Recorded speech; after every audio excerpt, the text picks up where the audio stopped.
Do they have any title? They said any particular topical title? Pre-Yom Kippur.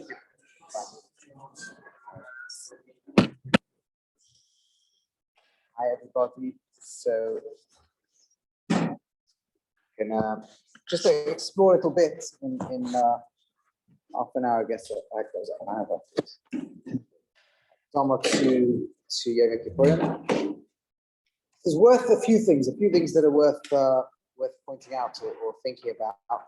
One simple one is, what are we trying to achieve on Yom Kippur? Right? We know that the Slichot Mechila is Kapara. The day itself is named after Kapara.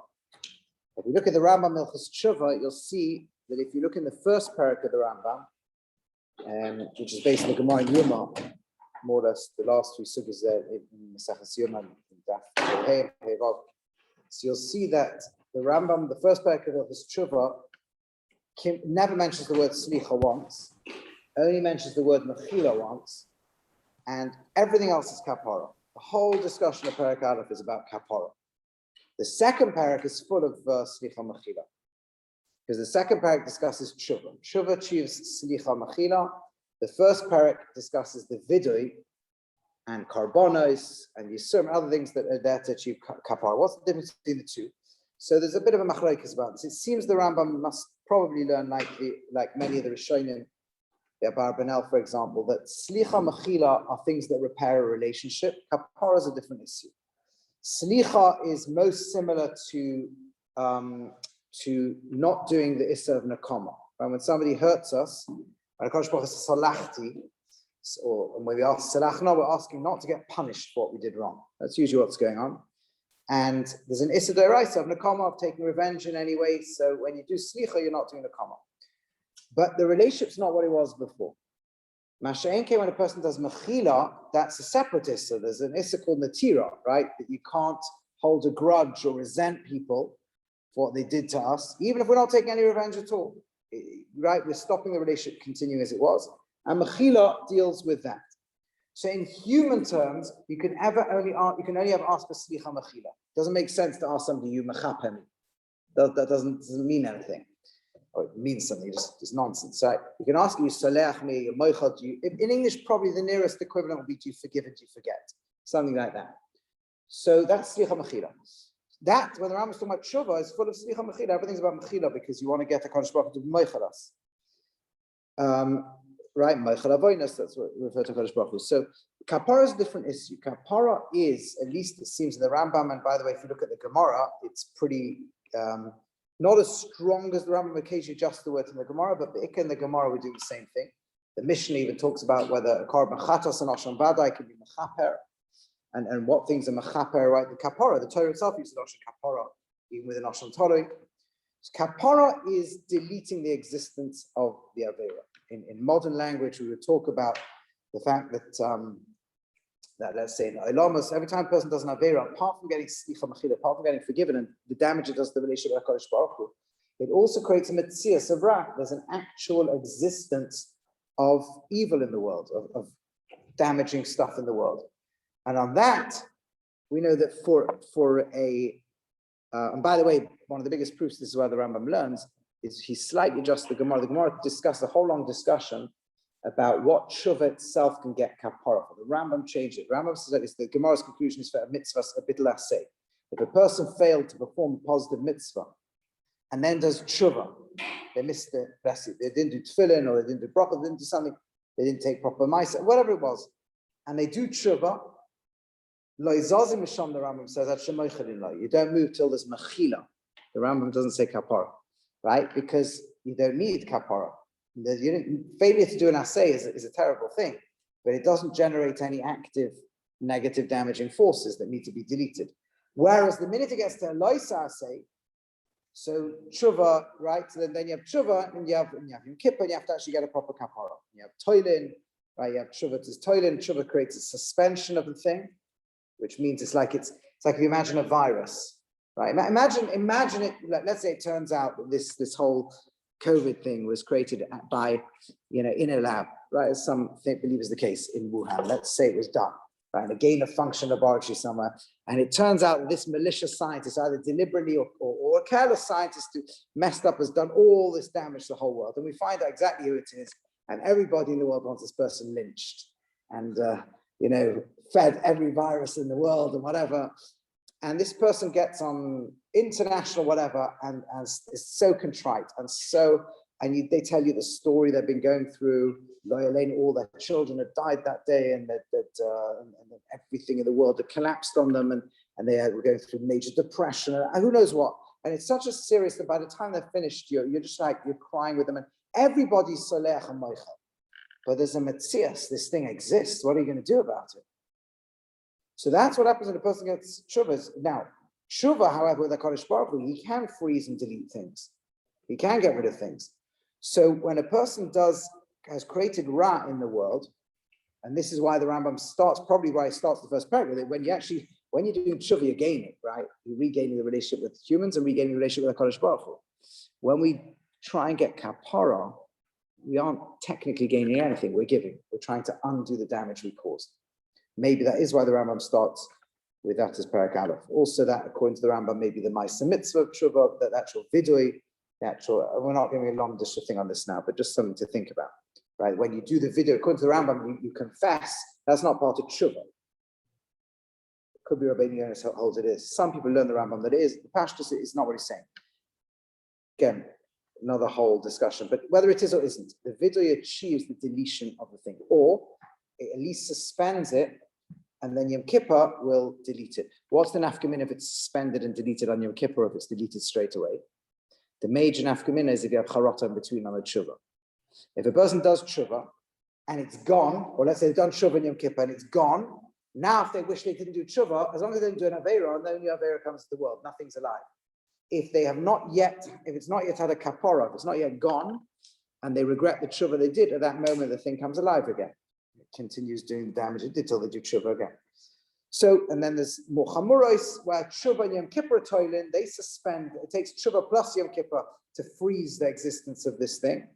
And along comes Yisurim that has to do damage somewhere, so it comes back into the person himself.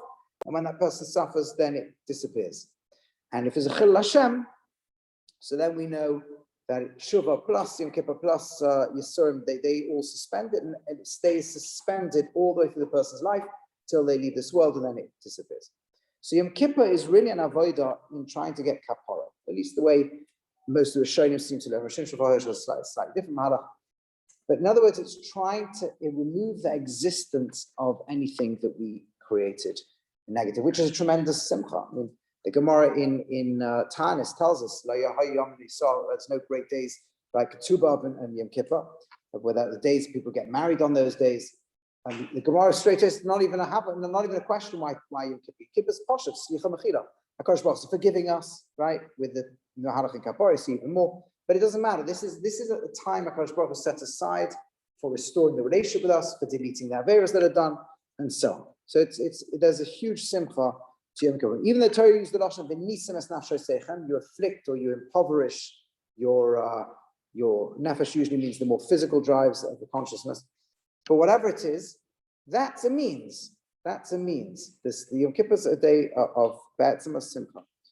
It's not like a Sasam Simcha of Yom Tov. It's not, you don't say Hallel, but it's a day, Gemara says, of Simcha. And the reason for this makes a lot of sense. You see, Yom Kippur, even if the Nisam es nafsho seichem, the impoverishing of our physical desires is a huge tova, because it allows us to stand for a day like a malach. Effectively, what happens in the human being is that we live our life with a raging noise in our head, constantly pulling us in multiple directions. Some yetzer tov, some yetzer hara. We now have a bit of a Havana in neuroscience of how this works. We have a reptilian brain sitting right at the bottom over there that is very, very impulsive and powerful. It's hungry, it does all these things. We have a mammalian brain, limbic brain that's very emotional. These things are the main entry point of the Yetzer Hara into us. Impulse, aggression, laziness, over-emotional, jealousies, fears, all these things that scream at us to do things wrong all year round. Taivas, all these things. And then we have higher brains, and eventually we have a part that can connect to the concept of Ratzon Hashem and be a portal for an Neshama to operate within us and so on. On Yom Kippur, we're basically tuning down all the other noise. It just doesn't talk to us. We ignore it. We tune it out. And the Yetzer has no entry point in it. We just live with the neshama, there's only one voice speaking inside us. There's only the Yetzer Tov speaking. That day is the powerful vantage point from which we can reconceive of reality. Now, that said, there's a few things we do on Yom Kippur I think are worth us just maybe talking a little bit about where we're going to be 24 hours from now. Because we, of course, begin with Kol Nidre, and many of these tefillahs, we don't actually know exactly the origin of what was going on, exactly when they put in, when they're going to put in this, or predating them and so on. And there's a lot of discussion about what exactly Kol Nidre is trying to do, right? We generally assume the Goinim, at least as far back as the Goinim Kol Nidre, right? The Lashon is the Lashon of the Goinim. And so they were massacring it in there, and there's discussion exactly what their kavanah was. Is it that we need to purify our lips that we're going to use to speak? The problem with that is, so why not focus on Lashon Hara and Shak and lots of other things? So there's people that fit us for those things too. And the simplest possible thing, although it's not necessarily mufrach from Muslim alakol, is just this: Shuvah involves a lot of commitments. Essentially, involves some form of nadarim. Right? We are la'olam. I'm not going to go back to such and such a thing. So you're going to come to HaKadosh Baruch Hu, where the whole day is going to be about commitments, and we have a problem. We have a track record of failing to fulfill them. So we have to get a Pesach for Nadarim, effectively. We battle them in some kind of surah, whether it works in halacha or doesn't work in halacha. But at the very least, we're alerting ourselves to the seriousness, generally speaking, Nadarim and commitments, but specifically, we're about to make them to HaKadosh Baruch Hu. We're about to spend a day making commitments. We have to think very, very deeply. And also, I'll just tell you another very important thing. If we remember the takanas and kabbalas we made a year ago, especially if we wrote them down, and we review them and see how well we did. If there were things that didn't work well, before we go into Kol Nidre, it's kedai to just think deeply about what, if things didn't go well, what didn't go well. If we made a Kabbalah to do something and we didn't manage to, what was wrong with it? So it's a good thing to do because we want to make better Kabbalahs the next year, right? We want to get somewhere. We don't just want to stick around doing the same as we were doing a year ago. So we want to be somewhere. So what went wrong? Be'ez Hashem, we come back, I'll tell you what the usual things that go wrong, according to the contemporary Baalei Misa. But that's something. Then if you look what we do, this is Ashkenaz. Sfardim do it slightly differently. But in Ashkenaz, both in the night of Kol Nidre and in the night of Ne'ilah, we say Yud Gimel Midos. A different minhagim, how many and what thing, but the general tzur of Minhag Ashkenaz is we say the Sfardim do the slichas in all the tefillahs, we do slichas in two. But the Yud Gimel Midos, and essentially we have to remember what the Ramchal tells us in the Siddur Hashem about the Yud Gimel Midos. The Yud Gimel Midos are not there for HaKadosh Baruch Hu to ignore din, chas v'shalom, because din means what you do matters. Ignoring din would mean you took a part of your life, chopped it out of any meaning, and just threw it away. So what do you do if you messed up? Do tshuva, right? Every moment's meant to matter. So, right, you can't say HaKadosh Baruch Hu lets things go, right? You destroy your life by saying that. So that's not what Pshat is. And the Ramchal tells us the things it is, but the main thing is exactly what Moshe Rabbeinu was when it was first davening, before it was invoked in Parashat Kisisa, which is a bakasha that HaKadosh Baruch Hu should give us more time. Don't finish the din now. And we actually use the nusach of Karachim of Abonim. Moshe Rabbeinu himself used the nusach Halei B'lechtecha Imanu. Right, HaKadosh Baruch Hu originally was going to send the Malach. Moshe Rabbeinu says, Niflina, Ani V'Amachu. How do we know we're really properly made? How do we know? Halei B'lechtecha Imanu, when you travel with us. In other words, we're on a journey. So right when Yom Kippur comes in, we're still on that journey, all the way through Yemei HaSlichos. Now you can't just say it and wave a magic wand. You say Slichos, the Ikar of them is Erech HaPayim, right? What Hashem delays. So if he's delaying the din to give us more time, we have to then say, fine, how am I going to use that time? I don't stand there the whole of Slichos asking for more racham and more delay, and I just want to delay the inevitable. What's the point of that? We more delay because we're growing. Because karachim of our bonim, because bonim are people who are growing. Bonim are Hashem Elokechem, right? Remember, it's not just the relationship, which it also is, but it's that children, half the reason you can forgive a child is because a child is somebody who's growing. A 5-year-old messed up, well, they're not going to be a 5-year-old forever. 10-year-old messed up, they're not going to be a 10-year-old forever. 15-year-old messed up, it's not. But we're trying, Be'ez Hashem, to be constantly growing. As we're saying to HaKadosh Baruch Hu, we're not the finished product. Don't look at us the way we are now. That was the whole issue of being machavin the rega achalein. If I come in amongst them, I can destroy them. that if there's no moment because we're constantly moving, then there's no point at which the din can be final, then HaKadosh Baruch Hu judges us as an incomplete thing that is moving. And this obviously we start Yom Kippur with, because we still got a whole 24 hours, 25 hours at that point to make changes, but we finish Yom Kippur with it in the same way.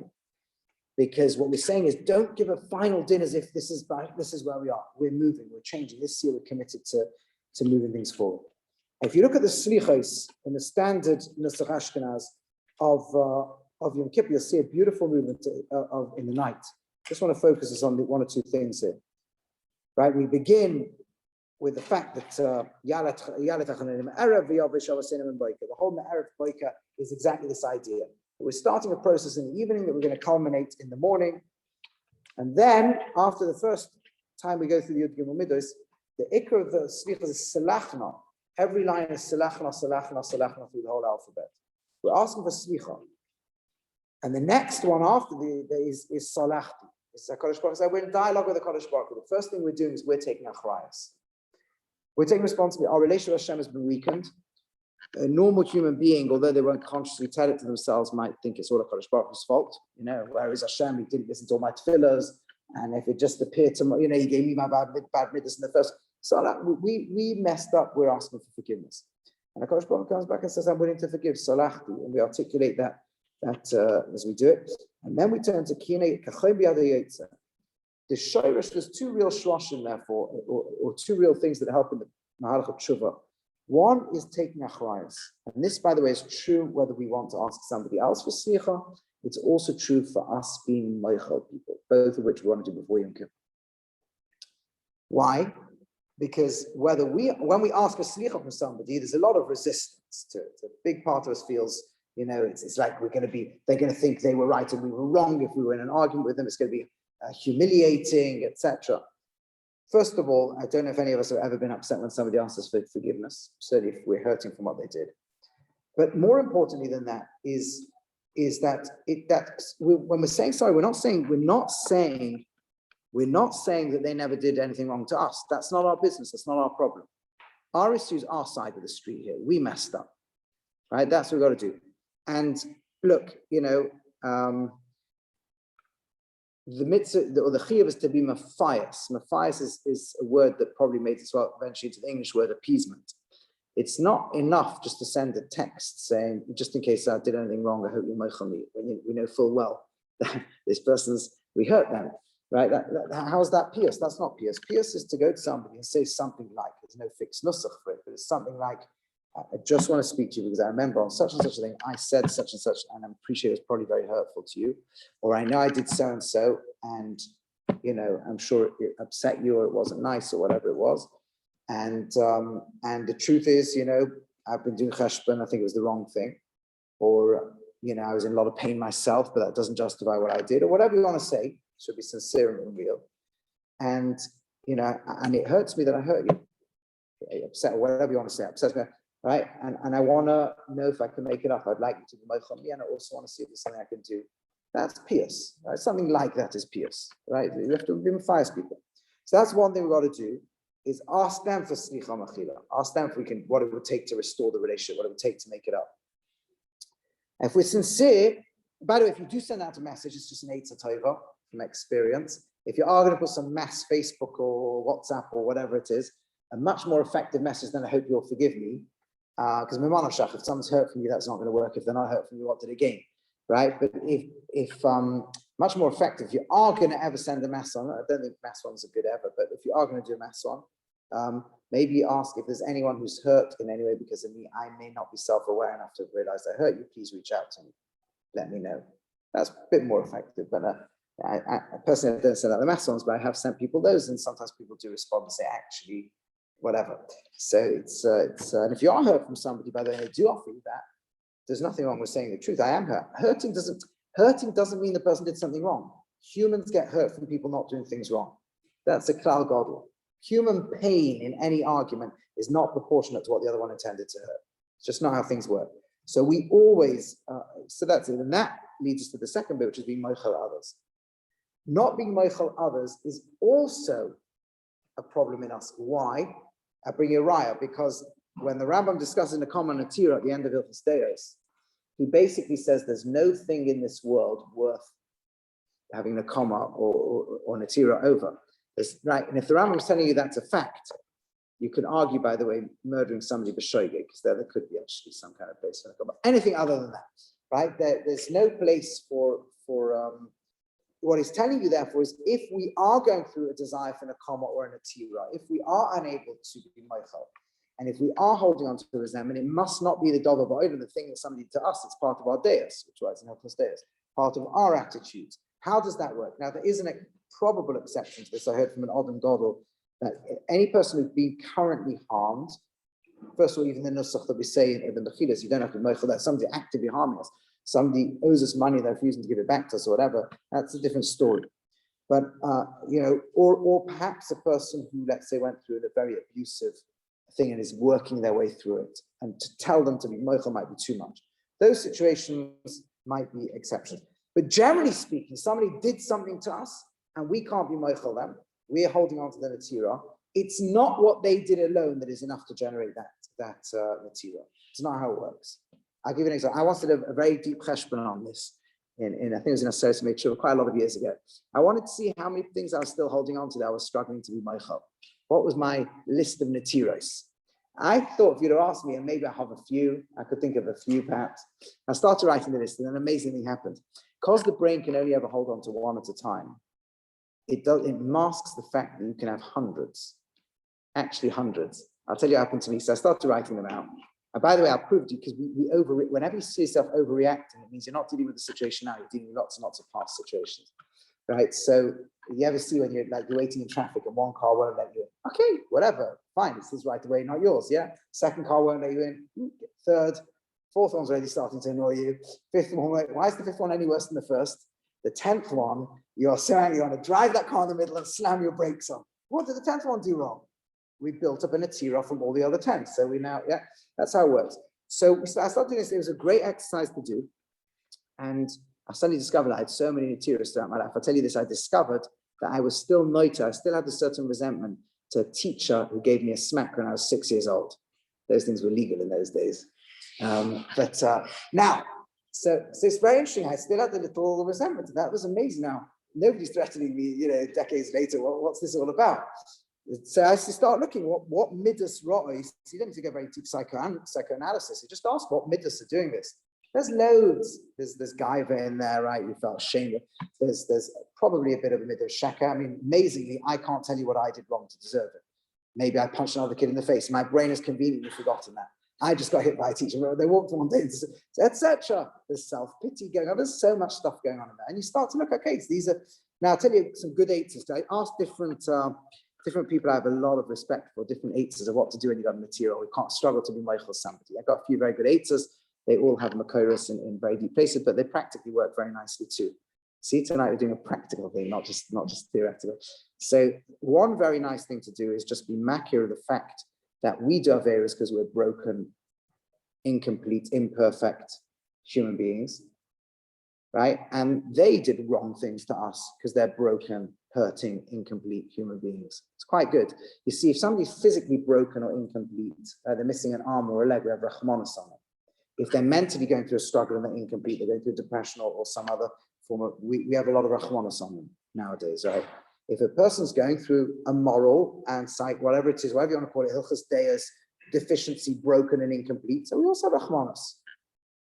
We have rachmanos on ourselves. We know we shout at somebody because our ego was wounded in this and we were going through it. So did they. That's the first thing.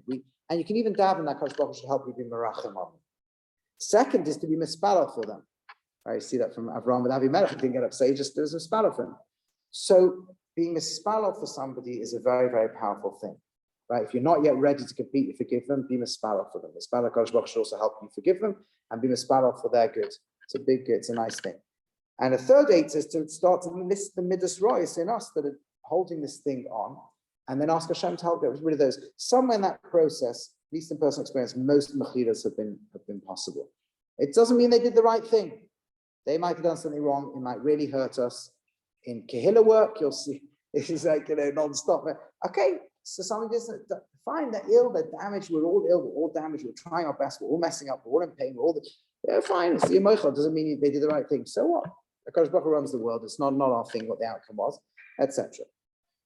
Okay, so we've worked on a mechila, but it's always about us taking our price. Our avodah, whether we're asking someone else to speak on mechila, whether we are being moichel others, starts from us being makir our achroas in this. This is the most gavaldic place to come from, because it is the ultimate antidote to the things that are most ma'akiv, the tshuva, the gaiva, the kas, these things. See, kas is just an extreme form of tira, but the gaiva, these things that block, as the Ramban tells us in the Geras, and the Gemara tells us, right, can't live that. When we think we're the center of the world, there's no mokum for really deep being machnis. Really, that's not possible to do. In other words, the average person we all struggle with the following. All of us wish the world, we have a rot zone, and we want the world to be like our rot zone. And within that rot zone, there's loads of things. We have in our mind, if you imagine, let's say, I don't know, if every player on the football pitch thought they were the captain of the team, what a disaster it would be. Be like a Jewish Sunday league football team, right? Complete catastrophe. So imagine at a serious high level, imagine in a military if every soldier thinks they're the commander. Imagine in a play if every actor thinks they would like to rerun the whole show. Imagine what happens. The light should go this way. No, they should go this way. No, the sound should be here. Everyone's in conflict level. You might have best intentions. You might be right. The world would look better if it was your way. The fact is, it's not going to be that way, and therefore it'll just be a disaster. And you can be very controlling, or you can be very sweet and manipulative. Doesn't really matter. We spend our life wanting to be in control. We even daven to Hashem that way. We give a Kodesh Baruch Hu a shopping list, and then we ask philosophical questions when he doesn't answer them, like, why did he not do my shopping list? Why did my Eved in Shamayim not do my shopping list? That's how we think. Is reversing all of that. The Kodesh Baruch Hu is the center. He's in charge. When we said Malchus and Rosh Hashanah, we meant not just the Yom HaMashiach, but right now too. Right? We're clay. He's the director. He's the commander. He's the thing. We're doing what he wants. It's a whole different worldview. It's a whole different ashkafa of not HaKadosh Baruch Hu. It's literally Aseh Ritzono Ritzonecha. Right? HaKadosh Baruch Hu, what do you want from me in this situation? I'll tell you an amazing myself that I have very little time. I will tell you this. I just want to show you that, look, it's the beauty of me telling stories. I think everyone knows I'm not the biggest Talmud Chacham, biggest tzaddik, because any of that stuff. When the tzaddikim stand in front of us tell us stories, the problem is that's true for a tzaddik, what's for us? So we're part of the chavra here. So I'll tell you, I'm as flawed as the next one with all the same problems. So here was something, when I was trying to do this, the first time I was trying to get Isaac in this natural avodah. And see, that's the power of being around something. I was zeicha to learn with the Yitzchak Berkowitz. So he's such a tzaddik, he's trying to do good things every so often. So I was thinking about this, and one day I was at work, and there was a very challenging scenario with a particular employee, and he's just whatever, and he wasn't doing what I wanted. So I had this meeting. I'm going to be strong on him and assertive. Am I going to be this? Am I going to be that? And then I thought this, what does it mean to be kachon b'yada yotza? What does it mean to shut your eyes for a moment and go, Kodesh Baruch Hu, what do you want me to do in this situation? The beauty is when we ask that question, we usually get a good answer, because we're not Nevi'im, but there's an neshama, there's a lot of things that can give us, we can access things. So amazing thing happened. This is a true Maisa. I was just sitting there, just doing, what the Bressers do, this is just shut out everything, just shut the eyes, just listen. What do you want from me? Forget my ego. What do you want? And a weird thing happened to me. I got in my head this thing that maybe that person's struggling. Now, I don't think that was a Ruach HaKodesh Maisa. Very likely, subconsciously, the brain picks things up, but we're just not listening. We're so busy with our own stuff that we don't even listen to what's going on. And it just came very clearly through. And literally that person walked in the room, and the whole conversation changes. Like, so, is everything okay? And just suddenly the person opened up, and taka everything was going through a really tough situation. And we were just talking about that. And in the course of that, they turned around and said, and by the way, I know I've been doing this and this and this, and annoying, blah, blah. So this is very powerful. Kachon b'yada yotza means we literally put ourselves out there. That's how we are. All we want at Kodesh Baruch Hu is your rotzen. That's not being lazy, by the way. Kodesh Baruch Hu may want us to work really hard. We have a role to play. You're an actor in the show. You may not like the role you're given. Your job is not to decide your role. You think you want to be the most successful person on planet Earth. HaKadosh Baruch Hu wants you to be the unsuccessful person. Fine. How am I overdue in this situation? How am I overdue in this situation? When a person does this, we let go of so many things. Now, we may only really hold this on Yom Kippur, but it's such a beautiful place to be. Whatever you want me to do, HaKadosh Baruch Hu, I just want to do your rotzen properly. until finally we get to the restoration of relationship. Now, I just want to finish with this nakuda because there's so much more to say. This journey of the night of Yom Kippur is a journey we should be doing a lot more. But it's the end of Yom Kippur where we really have done three things. There's three things we finish Yom Kippur with. Number one is those we've already done Shiur for. Those which we have already changed either before Yom Kippur or on Yom Kippur. We're pretty confident that's finished, done. In the past, we've moved on. The problem is things which we haven't changed. I don't have time to go too long into this, but I'll just give one little answer, which is, and when we look at last year's resolutions, most resolutions fail either because they're tried too quickly. A vision of where you want to be should be for a year for now, not tomorrow morning. Number two, they're not written down. This is true in life. If you don't have a clear sense of where you want to get to and you're looking at it all the time, you won't get there, usually. Number three, you wrote it down. We have no plan of taking a small step to get there. Every Rosh Chodesh, wherever it is, we should always be taking more and more steps in the direction of big goals. Or number four, we didn't have someone we're accountable to. Whatever it is, if we set ourselves up for a vision of where we want to be a year from now, we speak to Balates or somebody we trust their opinion. Is this a realistic goal? Can I report to you every week, have a quick call with you, whatever, tell you where I'm up to?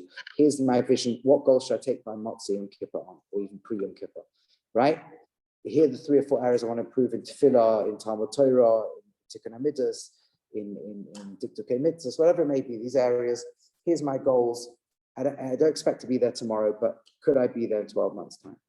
And then we can also say to HaKadosh Baruch Hu, Al-Chait, even though we're not changing today, we're on a plan, we're trying to get closer to you, we're working that way.